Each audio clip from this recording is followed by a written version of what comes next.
Hello, bonjour et bienvenue dans cette nouvelle vidéo. Je m'appelle Christelle, je suis contrôleur aérien et coach d'anglais en ligne. Il y a quelques jours seulement, je discutais avec l'équipage d'une compagnie aérienne privée à l'aéroport. J'essayais de me documenter sur leur façon à eux de gérer les ballons météorologiques. Et au cours de la discussion, il y a des collègues qui nous observaient. Après la discussion, il y en a deux qui m'ont approché et qui m'ont dit « Mais Christelle, c'est vraiment extraordinaire de t'entendre parler de manière aussi fluide avec eux. Il faut vraiment que nous, on se mette à l'anglais. » Et donc, j'ai entrepris de les questionner un petit peu sur ce qui les retenait, d'aller plus loin dans leur processus d'apprentissage. Ils ont partagé avec moi leurs défis au quotidien et je me suis rendu compte qu'il y a beaucoup de mes élèves qui ont les mêmes défis. Alors aujourd'hui, je vais partager avec vous quelques-uns de ces défis, les plus communs, et ensuite je vais vous dire comment je pense qu'il faut les surmonter. Si c'est quelque chose qui vous intéresse, n'hésitez pas à rester jusqu'au bout de la vidéo. L'un des défis les plus courants, c'est la peur de faire des erreurs. Il y a énormément d'apprenants qui hésitent à s'exprimer en anglais, à pratiquer la langue, parce qu'ils ont peur de faire des erreurs, parce qu'ils ont peur qu'on se moque d'eux. Au Cameroun, le Cameroun c'est un pays bilingue, pour ceux qui ne le savent pas, on a une partie de la population qui est anglophone et une autre partie de la population qui est francophone. Ça c'est quelque chose qui s'observe très vite, très rapidement chez les anglophones. Ils n'ont pas peur de faire des erreurs, contrairement aux francophones qui ont peur de faire des erreurs. C'est pour ça que vous verrez que dans le pays, la majorité des anglophones parlent français relativement bien. Par contre, ce n'est pas le cas pour les francophones. C'est, croyez-moi, un véritable obstacle. D'ailleurs, moi-même, quand j'étais plus jeune, il y a quelques années, environ 10 ans déjà, je parlais déjà relativement bien anglais, j'avais toujours beaucoup de compliments. Je crois que je vous l'ai expliqué dans une autre vidéo.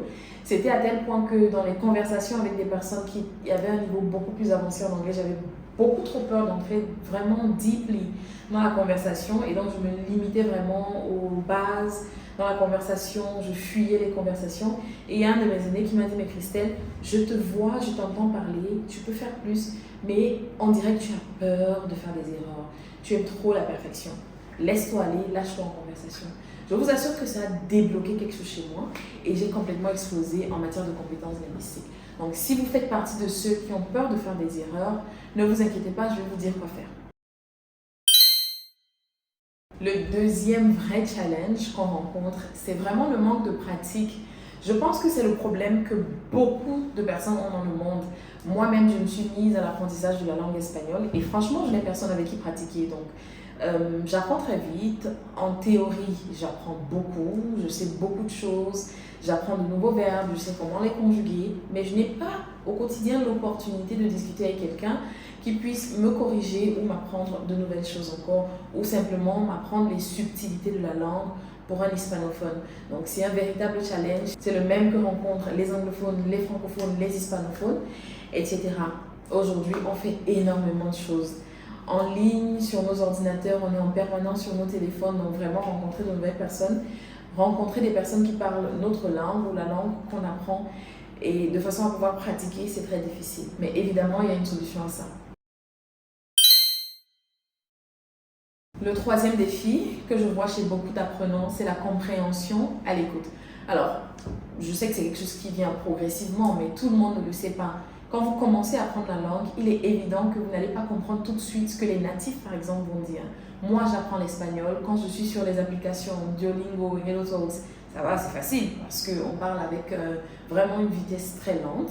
On parle très lentement pour que nous, les apprenants, puissent apprendre. Mais dès que vous me jetez dans la conversation avec quelqu'un, un équato, un hispanophone de manière générale, on dirait que c'est du russe ou du chinois dont j'ai jamais entendu parler. Alors c'est un véritable challenge pour les apprenants. Je dis ça et ça me fait rigoler parce qu'il y a quelques jours, je regardais une de mes séries préférées en ce moment. Je la regardais en anglais. Ils ont l'accent américain, ils parlent très vite. Bon, j'ai un niveau assez avancé, je regarde sans sous-titres. Mon mari qui était à côté de moi, il écoute, puis il me dit « Mais c'est de l'anglais ça ?» Donc lui, il a un niveau pas aussi avancé. Ça illustre parfaitement le défi dont je suis en train de parler. Je vais vous expliquer avant la fin de la vidéo comment faire pour naviguer cet obstacle-là.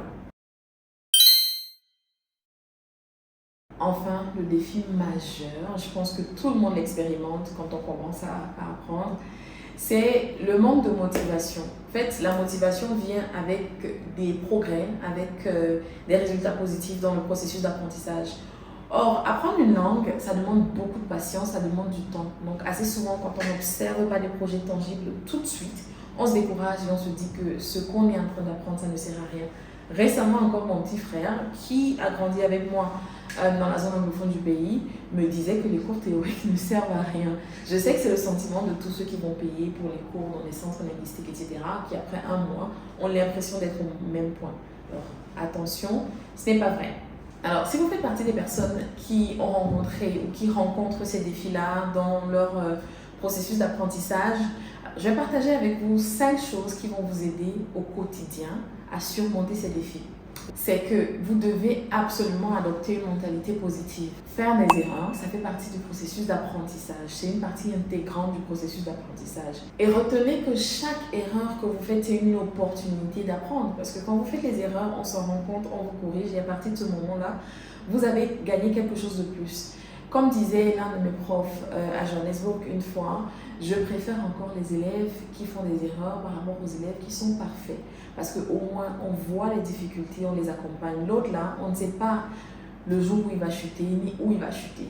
La deuxième chose que je vais vous dire, c'est augmenter votre exposition à la langue anglaise.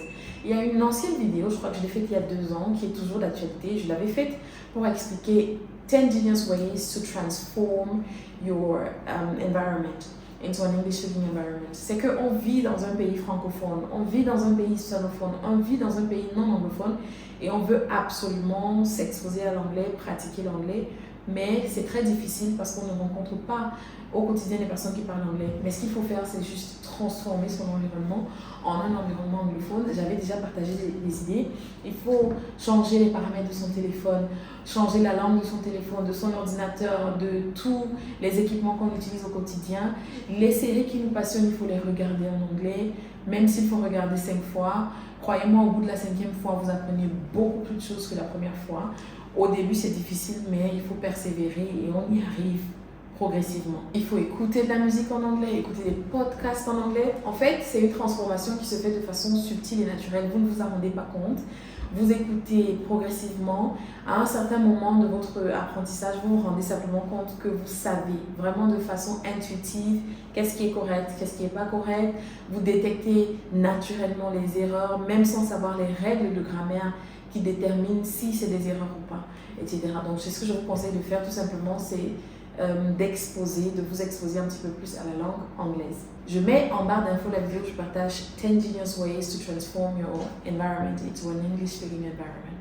La troisième chose que je partage avec vous, le troisième conseil, c'est vraiment trouver des locuteurs. C'est plus difficile aujourd'hui de le faire, mais trouver des interlocuteurs avec qui vous pouvez discuter en anglais.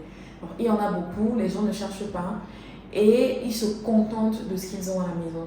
Mais à vrai dire, ça existe des personnes qui veulent apprendre, qui n'ont pas de partenaire avec qui pratiquer, mais qui sont sur Internet à la recherche des partenaires. Ça existe des groupes, des clubs d'anglais gratuits, je le sais parce que j'en ai animé moi-même. J'offre assez souvent des cours en ligne gratuitement, des conversation classes. Donc faites des recherches sur Internet plutôt que de scroller inutilement. Cherchez des groupes d'apprentissage selon votre niveau, cherchez des personnes qui veulent apprendre la même langue que vous. N'ayez surtout pas honte. Personnellement, je donne l'opportunité dans mon entourage, surtout professionnel, aux collègues de pratiquer avec moi parce que comme ça, je sais que j'apprends, je consolide mes connaissances. Eux aussi, ils ont l'opportunité d'apprendre, mais c'est la galère.